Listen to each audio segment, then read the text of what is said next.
One thing that I would just throw out is that I think people should do Alcatraz if you haven't done Alcatraz, because that's one of those things where, again, it's so touristy. If you're kind of trying to avoid the crowds, you might be tempted to avoid the crowds.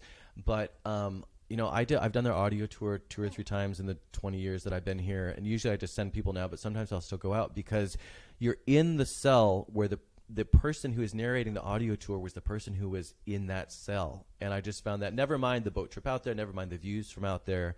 So I would just say that Alcatraz is actually something that's really worthwhile, that if you're wondering, should I bother, because you have to get reservations ahead, a lot of people go, I think it's really, really worthwhile. And one of the things that I found recently, a few years ago, I went to Alcatraz, and again, growing up here, I've been a bunch of times, but a way to make it new is going and focusing on something different. And the gardens in Alcatraz, like, people think gardens, what were there?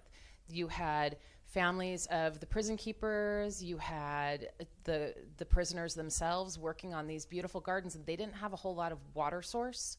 So Right. they needed to xeriscape, they needed to make it, you know, right for the appropriate climate and the water that they had.